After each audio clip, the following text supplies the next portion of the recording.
Bonjour, yo yo yo, mash the carrots, let's go. This is a short tutorial on how to turn a simple image into sort of a more abstract, funky image. Some of the techniques using this are really handy to know, and it's not particularly difficult if you try and follow along. Pause and play if you are struggling and want to try and keep up. I'm using photopia.com because it's free, and it's just like Photoshop. It will work exactly the same as Photoshop, including all the shortcuts work in this and in Photoshop. So first thing you want to do with your image is crop it square, because it makes it a lot easier to do this. So you just need to click on the crop tool, and then up at the top you need a fixed ratio, okay, 1:1, which will make it square. Okay, you don't need to put measurement sizes in there. Some people get confused by doing that. And then just crop it so it's square. And then next, I want to see these rulers along the side, which we're going to use to help make the selections. To do that, it's View and Rulers, and then they'll pop up. So, for example, they disappear and they're back.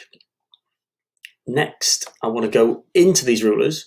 I'm going to click and drag out, and I get a line. This line doesn't go on the image. It's just there as a visual reference. I'm going to put this just on halfway across and down, which is about right on that one, I think. Now we've got that, we've got our corner selected. This is by far the most exciting corner, so we're going to use that one. And then I'm going to use the selection tool, and M on the keyboard is the shortcut for that. And I'm just going to click and drag. And the great thing about the lines is we've added, it sort of glues itself to them, which makes it really, really good. Control and J or Command and J to duplicate your layer once that's selected. So it's just the bit I had selected, it's just made that into a separate layer for me. So I've just got that now, which is really good. So I'm still working on that layer, and I want to go to Edit, Transform, Flip horizontally. Don't go to Image, go to Edit. If you do Image, does the entire thing. I definitely didn't do that earlier by mistake. Flip horizontally, and then Move tool. I can, which is the top tool. V on the keyboard is the Move tool. I can click and drag that across, and then I've got my perfect symmetry at the top, which is fantastic. I can then flatten this down. So Command and E or Control and E. Oh no, hang on. On this one, it's Control and E. We'll super glue that down, he says.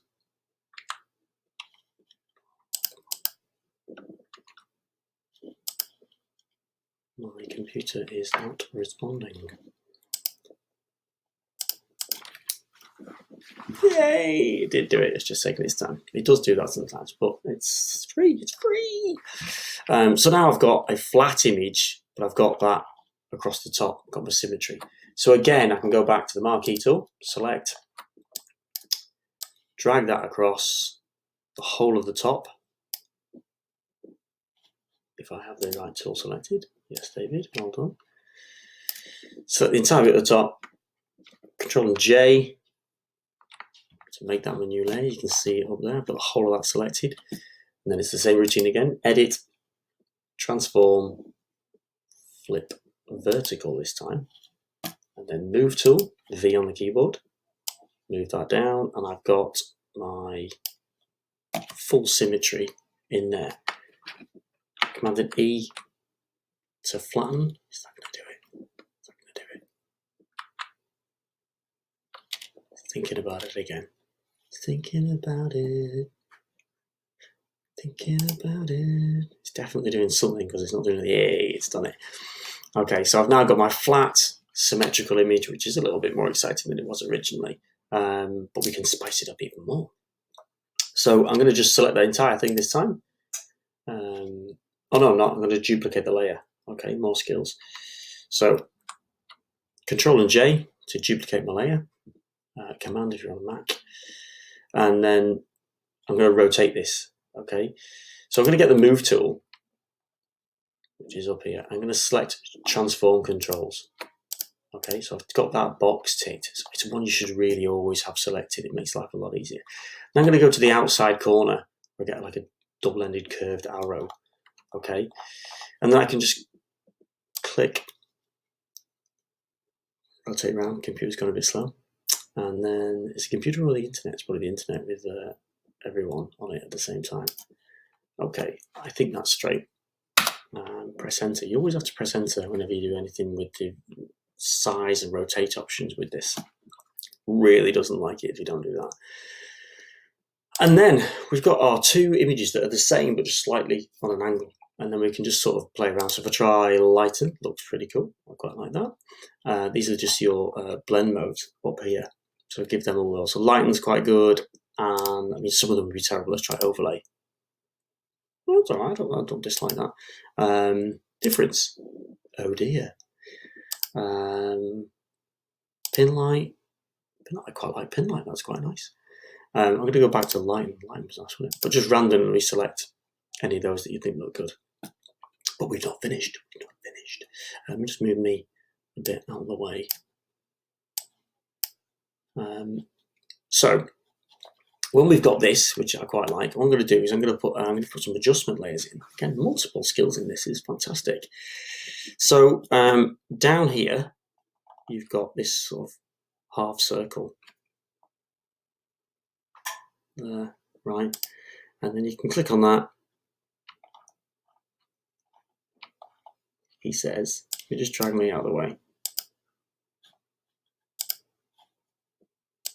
Yes, there we go, fantastic.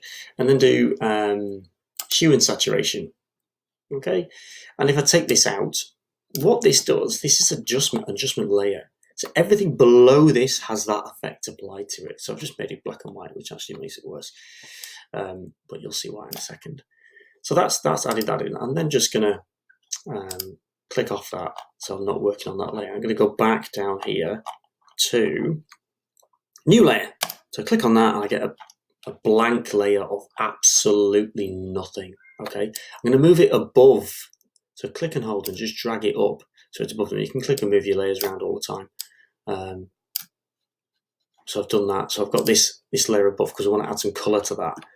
And obviously if it was below the hue saturation layer, it would then be turned black and white. And then I'm going to go over here to my color picker. Now on Photoshop, it looks a little bit sort of side by side. And you can click on each of these and you get the color picker where you can pick a color. So picking color, not one of my strong points. So I'm going to just pick two colors that look quite distinctive. I'm going to guess they're red and blue. And then, so I've got my red and blue, foreground and background colors. And then I'm going to go to the gradient tool. Now it's G on the keyboard because it's part of the paint bucket family, but G for gradient, okay? And then, so I'll click on that, which I'll just zoom in so you can see that gradient tool. You get like this fade thing. And this does a few different options. So you've got linear, which I'll just demonstrate just so you can see. So I click and drag, and it just fades from one to the other.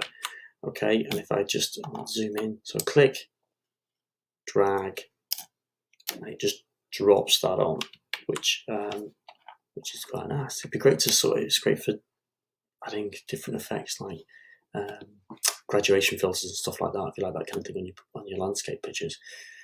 And then, so I'm going to click it on radial. So when I drag out, it will make like a circle from that. Okay. And then, so if I do that from the middle, click and drag out and let go, that's quite good. I might do a bit further than that. There we go. That's quite cool. And then, because I love my blend modes, let's try overlay. Screen. Let's try color. Well, color's quite good. And then, as always, you should play around with your curves. So I'll add an adjustment layer for curves. I'm in the way. Unbelievable. Let's just get me out of the way. Curves. There it is. Put it up.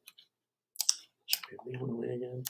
And then curves. I've got other tutorials on curves. Curves are amazing. So you can click and drag put a dot on it, lighter, darker. But the really cool thing is that you can add an S shape to it, where you can sort of drag it like that. Now, generally speaking, you'd never let it hug the outside line because you're losing detail. But when we're doing something a bit wacky like this, so for example, that could be an album cover, which is quite cool. But it also looks like the coronavirus. Yeah. wasn't intentional. Right. Enjoy. Just give that a whirl. Just try different stuff. It can work with landscape pictures, abstract shots of buildings and stuff like that. Get some really cool effects. And for an album cover, it's absolutely perfect. And it shows multiple different skills. Have a go. Enjoy. Goodbye.